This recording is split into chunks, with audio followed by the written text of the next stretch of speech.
ए plus B मिलकर किसी काम को 12 दिन में पूरा करते हैं, बी और सी मिलकर उसी काम को 15 दिन में पूरा करते हैं, और सी और ए मिलकर उसी काम को 20 दिन में पूरा करते हैं। तो ए अकेले उस काम को कितने दिनों में पूरा करेगा, ये हमें ज्ञात करना है।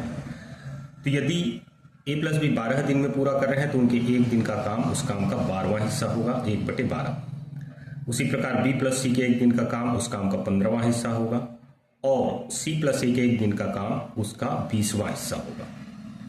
और यदि हम इन तीनों को जोड़ देते हैं तो ए प्लस बी के एक दिन का काम, बी प्लस सी के एक दिन का काम और सी प्लस ए के एक दिन का काम जब जुड़ेगा तो उसमें ए के 2 दिन का काम जुड़ा होगा, बी के 2 दिन का काम जुड़ा होगा और सी के भी 2 दिन का काम जुड़ा होगा। या दूसरे शब्दों में कह सकते हैं कि यहाँ पर ए, बी और सी के 2 दिन का काम होगा ये। और यदि एक दिन का काम निकालना है तो इसका आधा करना पड़ेगा।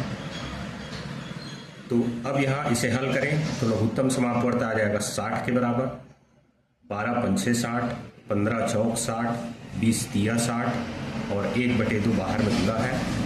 ये हो जाएगा 5, 4, 9, 3, 12/60 के बराबर, और 1/2 से उसका गुणा करना है।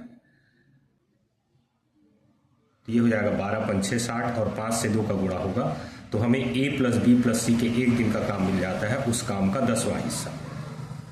अब यदि ए प्लस बी प्लस सी के एक दिन के काम से बी प्लस सी के एक दिन के काम को घटा दें जो कि 1/15 के बराबर है, तो हमें ए के अकेले के एक दिन का काम मिल जाएगा।